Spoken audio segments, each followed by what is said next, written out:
always talked about his practice of, he would tell his staff we're going to move the next morning at early dawn. I try to figure that out. You're on his staff, early dawn. But they were in the saddle and had their breakfast cooked and troops in the ranks before the sun ever tipped the horizon, or Stonewall Jackson would want to know why. And he always directed that his command move with alacrity. And if they did not move with alacrity, they subjected themselves to corporal and capital punishment. You've been shot. Well, let's move with alacrity today. No one finds themselves in that position. All right, we're on the Cunningham House ridge. You can see the importance. You can truly see the importance of this ridge, coming from Buford's Knoll to the Federals, because he's taking these trees out of here. You're looking straight at the Confederates. Now you see Buford's Knoll right off there. You see how much higher it is than this. Well, this was the Federal line with artillery. You had 3 batteries of artillery in here, firing in that direction. Elder's, Fuller's, Graham's batteries, all in here firing in that direction. We're not at the end of the ridge yet. We're only 2/3 of the way up the ridge. There's exactly a ridge. It's a bit higher on the other side, and that was Rooney Lee's position. So the Confederates take this position, and this becomes all important because this gives them a way to withdraw across the river if they need to, and they needed to at the end of the day.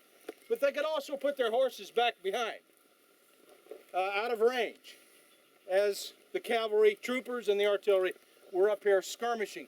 Now, over across at that stone wall, that's 600 yards. You think carbine fire would have much effect? No. None at all. But did they fire back and forth? Yeah. They fired back and forth because it gave them something to do. But without effect, the artillery was what was doing the damage. And the artillery, Philip Preston Johnston's 2 guns, was eating these fellas alive. They were losing so many horses.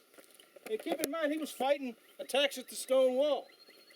But Elder finally had to move his horses off the ridge because they could not find the Confederate position. He kept saying that. The horse artillery commanders here couldn't find, they could see the smoke, but they couldn't see the guns. Philip Preston Johnston again did a great job. Well, Richard Hoop Cunningham.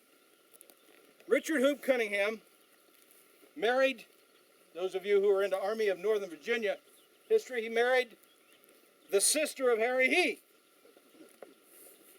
And they moved here in the 1830s from Richmond. He was wealthy. I mean, he was not Donald Trump wealthy. He was Berkshire Hathaway wealthy. He was a very wealthy guy. And he bought this farm, and he bought it. It was the Elkwood Tract, was purchased back in the 1700s. So in 1830, Richard Hoop Cunningham buys this place, and he builds a house here. And it's a very commodious house. It's a white house. This is not a good picture, but I want to show you what a distinguished looking fellow he was, if you can see this. He was a kind fellow.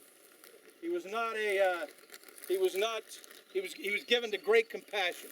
But he had a couple of 1,000 acres and 100 slaves. So when I call him kind and compassionate, there's a major qualification here, is there not? He had slaves. He was a slaveholder. He was the largest slaveholder in Culpeper County. Right here. His slave quarters were all about us here. Slave quarters were all about us. And maybe one of these days we'll do an archaeological survey and we'll discover the slave quarters. His house was right there. The house, let me give you a little pre-war history of the house. Now this was a woman who visited this house in 1860, Letitia Burwell. The last place visited by my sister and myself just before the war of 1861 was Elkwood, a fine estate in Culpeper County, 4 miles from the railroad station, the residence of Richard Cunningham. It was the last of June. The country was a scene of enchantment as the carriage rolled us through dark, cool forests from Brandy Station. Green meadows, fields of waving grain. Out of the forest into acres of broadleaf corn across pebble-bottom streams and along the margin of the river which flowed at the base of the hill leading up to the house. The house was square and white, and the blinds green as the grass lawn and trees in the yard. Inside the house, the polished, dry rub floors, clean and cool, refreshed one on entering like a glass of iced lemonade on a midsummer's day. The old-fashioned furniture against the walls looked as if it thought too much of itself to be set about promiscuously over the floor. About everything was an air of dignity and repose, corresponding with the manners and appearance of the proprietors, who were called Uncle Dick and Aunt Jenny. So, this is Richard Hoop Cunningham's house. Largest landowner, Culpeper County, the largest slave owner. The most prosperous farm in the county. You folks own it. So let's plant some crop here. Make some money. So, right here, the war would find itself. Now, in 1862, a Confederate general would arrive at this house and make it his headquarters. And where is my friend Don Fonz? Don Fonz is back here. He's a recently retired historian of the National Park Service at Fredericksburg, and he wrote the biography on Dick Ewell. And he's going to tell us a little bit about Dick Ewell at this house. Dick Ewell was here in the spring of 1862, just before the Valley Campaign. When the rest of the Confederate Army was sent down toward Williamsburg to confront McClellan there on the Yorktown Peninsula, Ewell was left behind with a division of about 8,000 men to hold the Rappahannock line. And at that point, his troops fell back across the Rappahannock, and Ewell was obviously not averse to some luxury, set himself up at his headquarters here at the Cunningham House. He never talked about the house itself, but he did note that it did have a nice stock of Madeira wine. And Ewell was very partial to Madeira wine, so that was Ewell's favorite aspect of the house. Thank you very much, Don, and enjoy your retirement. I imagine, however, we're going to hear more of you in the future. A wonderful biography on Dick Ewell. After Ewell departed, now there's controversy over this, because there were indications that when Pope, because this had been the headquarters of a Confederate commander, that after the Battle of Cedar Mountain, as the Federals were falling back, there are accounts. Campbell Brown left one account, Don, you'll remember. Ewell's staff, of John Pope burning down this house.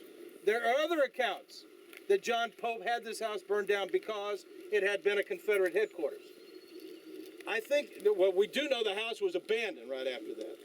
But I have a map of this hill drawn during the Battle of Brandy Station by a Union soldier who was on this hill. And he shows a house right there. I have no other descriptions of the house during the battle. So right now we're still trying to find out. I think it was obliterated, clearly. And but the house certainly did not survive the war. But we can't blame Pope for burning the house down if I have a map in June of 1863 that shows a house right there. But when I first started coming out here, Don and I talked maybe 20 years ago about this. Don, we're dating ourselves.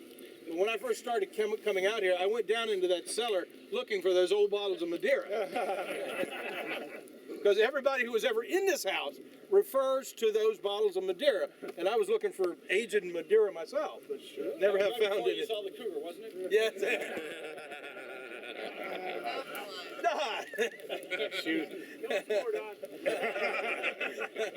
Okay, folks, so you're at the Cunningham House site. This is owned by the Civil War Trust. Craig. Just letting you know where I'm at. Okay. And so what we're going to do now, and I would like for you to follow me in this direction. You're going to be going through a fence line, and you're going to be going into uncharted territory because we've never taken a tour group here. But folks, you own this place. Craig said earlier, come and visit. Yes, come and visit. Just don't bring shovels, don't dig fires, don't relic hunt, don't bring your Frisbees, but come here and picnic. Sure.